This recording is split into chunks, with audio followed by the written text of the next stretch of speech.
In today's video, we'll have a look at different measures of dispersion. So let's look at this graph.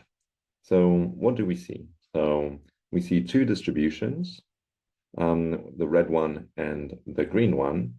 And very often when we're looking at a variable, it's very useful to know how spread out observations are around different values. So, for example, here, if we look at those two distributions, what would be the mean for both of them? Well, we can see that they both seem to be centered around 0, but we can also see that they're very different. And the red one, for instance, seems to have most of the observations centered around 0, but spread between, let's say, -2 and 2, at least for the great majority of observation. Greater than 95% of observations are between -2 and 2. Whereas if we look at the green distribution, that's absolutely not the case. So if we just look at the range between -2 and 2, we can still see that there are loads of observations that fall outside of those bounds. Okay, so that tells us that those two distributions are very different, despite the fact that they have the same mean. So how can we get a sense of how spread out the data is?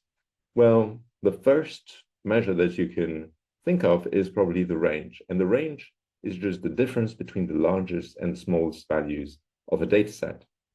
So let's look at here this histogram. We have the percentage of the labor force in manufacturing in 1882 in Prussia.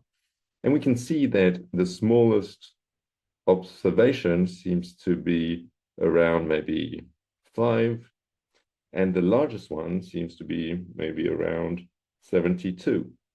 So the range would be just the difference between the largest value, let's say 72, and the smallest one, let's say around 5. Now, one issue with this measure is that it can be very misleading if there are outliers. Because, for example, if you have one observation that is extremely large, that will give you a value for the range that is not really easy to interpret. So instead of looking at the range, you could look at the interquartile range. And the interquartile range is the difference between the top and the bottom quartile. So let's remember what a quartile is. So especially let's think about the bottom quartile. So the bottom quartile is the value below which 25% of observations fall. And the top quartile is the value below which 75% of observations fall. Okay, and so the interquartile range will just be the difference between those two values. So here I'm again looking at the percentage of the labor force in manufacturing, but now I'm showing the cumulative distribution. And we can see that, for example, at 25%, the value is going to be 18.04. And at 75%, the value will be 33.82. And so that means that the interquartile range is 15.78. So the great thing with the interquartile range is that this deals with outliers, because now if we have an extreme value at the top or at the bottom, it doesn't really matter because it will not affect the top quartile and the bottom quartile. But the issue with it is that it ignores part of the data. So can we come up with a measure that takes into account all of the data? And actually, one of the most commonly used measures for the dispersion of your data is what is known as the variance.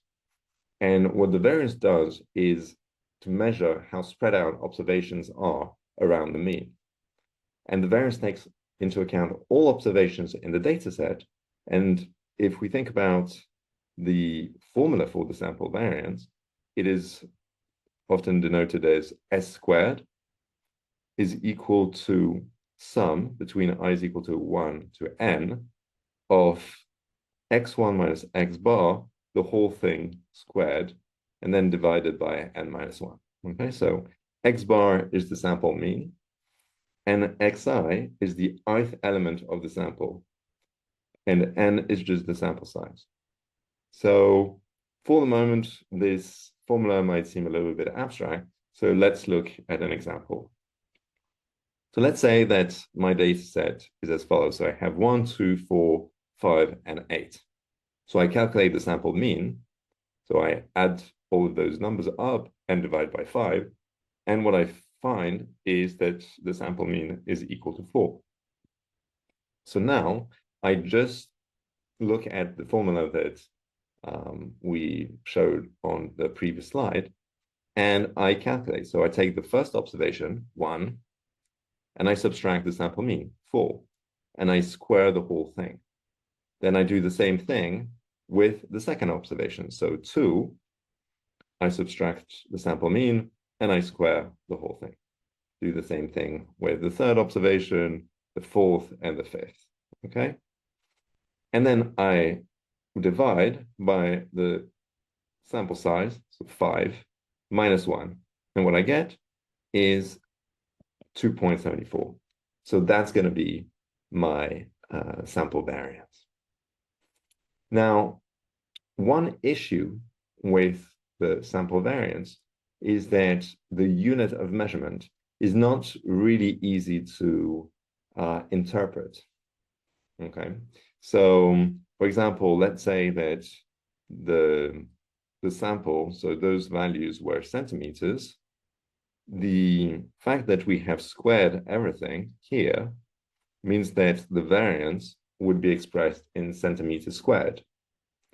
But ideally, we would want to express our measure of dispersion in the same units as the actual variable, not the square of that unit of measurement.